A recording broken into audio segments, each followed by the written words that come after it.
Okay, so today we are here talking about wool and synthetic. And Sam, you've got a question for me. Yeah, I just wanted to know why a synthetic carpet or even a wool carpet would be better than a synthetic carpet. Okay, in some cases, Sam, you know what? In some cases, a synthetic carpet can actually suit a person better than a wool carpet. But today, I'm so glad you asked the question, but today we're going to explore in what way can a wool carpet be better than a synthetic carpet. I've got some goodies here to show you a little bit of interesting stuff. You want to know more? Yeah, please.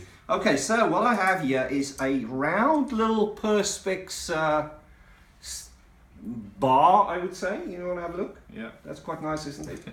And then I have a hex shape Perspex bar. Okay, yeah. Okay, and this tells you a little bit more about the development of synthetic carpets and more so nylon.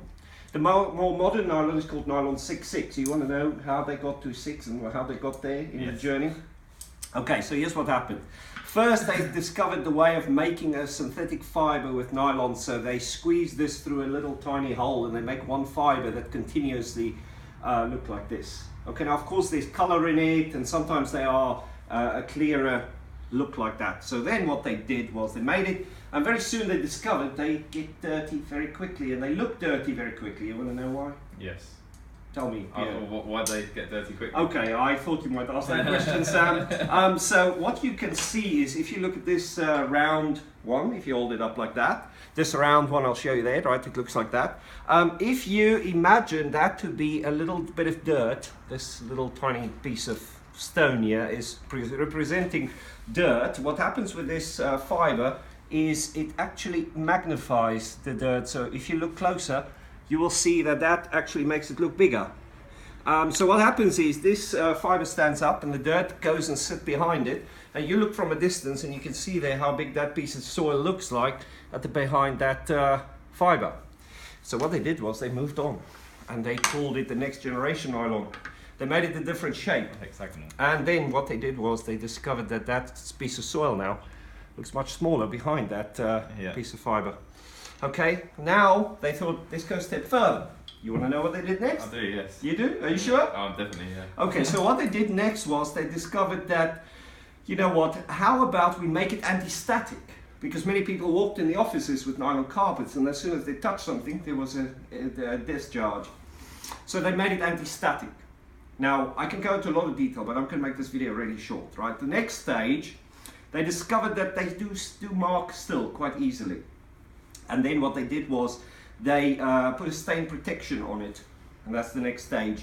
Now, what happened in the final stage, or the next stage was they then found that there was still some dye sites open on the fiber, and how they filled that was using a clear dye blocker. So they filled those little dye sites where any color can sit. So if you spill a cup of coffee, then those dye sites are open and the coffee stain sits there, so they sealed those so they stay cleaner for longer. And then how they got to nylon 6/6, which is the latest generation, they then changed some thing within the design of the inside the fiber itself. And that's how they got to nylon 6/6. So that's a little history there. So now you ask me, your question was, in what way is synthetic or wool carpets better than synthetic? Now remember I showed you this little stone behind the fiber and it looks really dirty. Yeah. Now if you have a synthetic fiber, which is what we have here, and this is from a lovely brand and they do good quality carpets, really nice quality carpet. And here we have some wool carpet. You can imagine that piece of synthetic fiber sitting like that, and what happens is that fiber scratch. So you can see there, if I scratch that fiber, can you see how big those scratches look? Yeah, massive.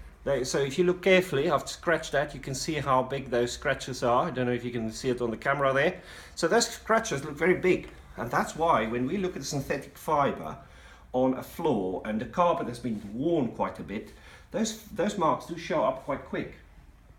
Even with the development of this nylon into nylon 6/6, because also we have polypropylene fibers as well that get used, and a similar thing happens. So those fibers are actually scratched, those scratches show up, and people think, oh, the carpet is dirty, let's get it clean. So we turn up, we give it a good old clean, and we dry it, and there's improvement, but it's still grey and somewhat looking dirty. And what you see there is actually the scratches on the fiber and not necessarily dirt that sits behind and it shows up really quickly. And in a wool fiber case, You know, wool, imagine a piece of hair. Yes. You have seen those under the microscope. They break off really easily. So that's why the tips wear away on a wool carpet, exposing new wool. And a synthetic fibre don't do that. They do stick around because they're quite strong and hard and, you know, hard wearing. So they stick around, they don't break off, so they keep scratching and they keep looking grey and ugly. If the wool carpet is breaking, does it mean it's not going to last as long? No, definitely not, because there's a lot of it. And if I say it breaks, it only the very tips wears away.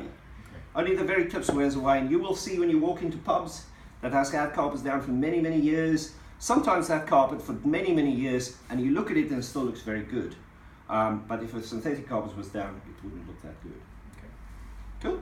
Yeah, I think so. Learned something new today? Yeah, definitely. Okay. Great. Thanks a lot. See you next time. Thank you.